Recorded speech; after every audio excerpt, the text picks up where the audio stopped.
34 size అయితే నేను చెప్తున్నాను. ఓకే, మీరు చూసుకున్నారు కదా బ్లౌజ్ ని ఎలా పెట్టాలి మనము అనేది. ఇదిగోండి, ఫస్ట్ క్రాస్ కటింగ్ బ్లౌజ్ ఎప్పుడు కానీ కొలుచుకోవాలి అనుకుంటే ఏ సైజు అనుకుంటే ఇలా కొలుచుకోవాలి. 17 ఉంది, 34 సైజ్ బ్లౌజ్ ఇది.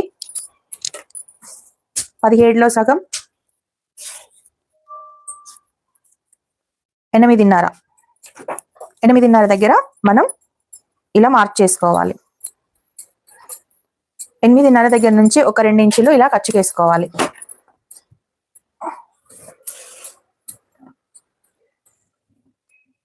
ఓకే, ఇక్కడ నుండి 4 ఇంచెస్ మనం డాట్ పాయింట్ పెట్టుకోవాలి.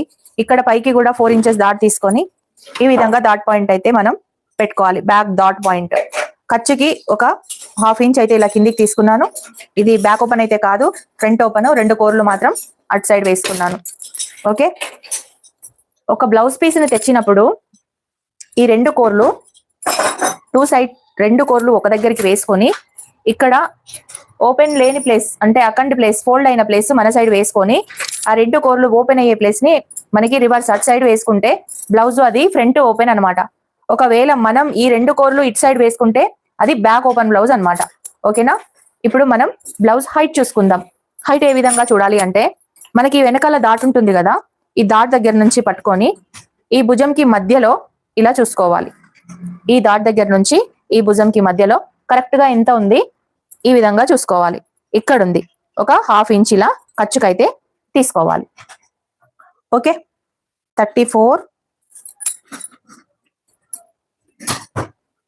Cross size. ఇక్కడ నుండి 4 ఇంచెస్ తీసుకున్నాను, ఈ హైట్ కూడా 4 ఇంచెస్ తీసుకున్నాను. ఇక్కడ నుండి 34 సైజ్ కాబట్టి 8.5 తీసుకున్నాను ఇక్కడ. ఓకే, ఇప్పుడు మనం హైట్ చూసుకున్నాము.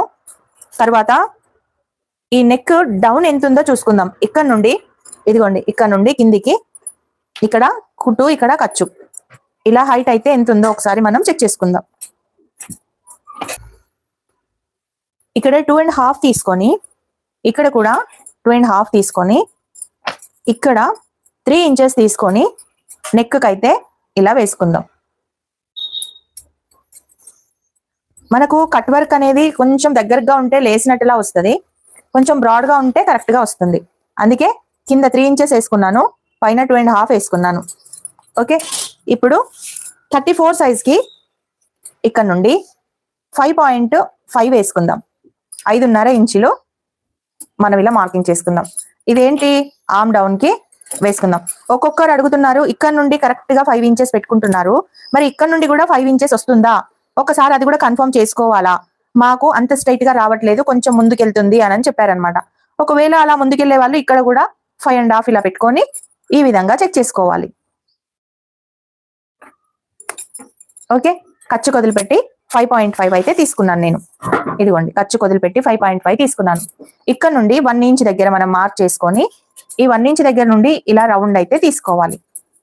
ఇప్పుడు ఈ వీళ్ళ ఆర్మ్ రౌండ్ ఎంత ఉందో చూడాలి.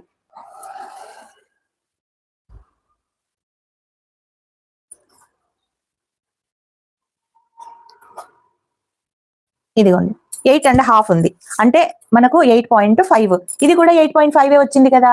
చెస్ట్ పాయింట్ 8.5 వచ్చినప్పుడు ఇది మనకు నిన్న మొన్న కట్ చేసిన బ్లౌజ్లకి ఒక 1/2 ఇంచ్ కానీ 1/2 ఇంచ్ కానీ తేడా వచ్చింది. కానీ ఈ బ్లౌజ్ కి చెస్ట్ కరెక్ట్ గా ఉంది, ఆర్మ్ రౌండ్ కూడా కరెక్ట్ గా ఉంది. ఓకే అండి, థ్యాంక్ యూ. ఎవ్రీడే లైవ్ చూడండి, లైవ్ లో ఏదో ఒక కటింగ్ అయితే నేర్పిస్తూ ఉంటాను. ఓకేనా, శ్రవంతి గారు థ్యాంక్ యూ సబ్స్క్రైబ్ చేసుకున్నందుకు. ఇదిగోండి, ఇక్కడ నుండి మనం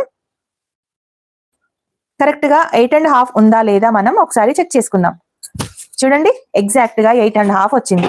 ఇందులో మార్పులు చేర్పులు చేయడానికి వీలే లేదు. అంటే 34 సైజ్ కి మనం నెక్ 2.5, ఇక్కడ 2.5, షోల్డర్ వచ్చేసి 5 ఇంచెస్ తీసుకొని షోల్డర్ ఇక్కడ ఖర్చు వదిలిపెట్టి 5.5 ఆర్మ్ డౌన్ తీసుకుని ఇక్కడ నుంచి 1 ఇంచ్ పైకి తీసుకుంటే పర్ఫెక్ట్ గా మీకు వచ్చేసింది. ఇదిగోండి, ఇది 5 ఇంచెస్, ఇది 2.5, ఇది 2.5.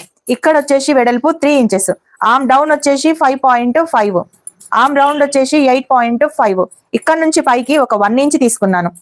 ఓకే, టోటల్ మార్కింగ్ వేసుకుంటే ఆర్మ్ రౌండ్ పర్ఫెక్ట్ గా కరెక్ట్ గా వచ్చింది. చూసారు కదా, ఇలా ఉంటుంది అనమాట. ఒక్కొక్క కటింగ్ ఏమో కొంచెం డిఫరెంట్ గా ఉంటుంది, ఒక్కొక్క కటింగ్ ఏమో ఈ విధంగా వచ్చేస్తుంది కరెక్ట్ గా. సో మనం ఏం చేయాలి, ఫస్ట్ ఆర్మ్ రౌండ్ ని ఒకసారి చెక్ చేసుకోవాలి. ఆర్మ్ రౌండ్ ఒకటి కరెక్ట్ గా ఉందనుకోండి, మనకు ఈజీగా ఆ బ్లౌజ్ కరెక్ట్ గానే వచ్చేస్తుంది. ఇదిగోండి ఇక్కడ నుండి నేనైతే ఫస్టే తీసేసుకున్నాను. ఇదిగోండి కరెక్ట్ గా ఉంది. ఫస్టే ఇక్కడ నుంచి ఇక్కడ వరకు హైట్ తీసేసుకున్నాను, అలవాటులో పొరపాటు. ఓకే, ఇప్పుడు మనం తీయాల్సిన అవసరం లేదు. ఇదిగోండి ఇక్కడ నుండి ఒక 2 పాయింట్స్ అంత మనం డౌన్ చేసుకొని, కొంచెం డౌన్ చేసుకుంటే మనకు షోల్డర్ అనేది జారకుండా ఉంటుంది. నెక్స్ట్ పార్ట్ 2 కూడా ఉంటుంది, తప్పకుండా చూడండి. పార్ట్ 2లో షోల్డర్ జారకుండా అండ్ క్రాస్ కటింగ్ కి షేప్ ఎలా చేయాలి అనేది ఈజీ మెథడ్ లో చెప్తాను. ఒక లైక్ ఇవ్వడం అయితే మర్చిపోవద్దు.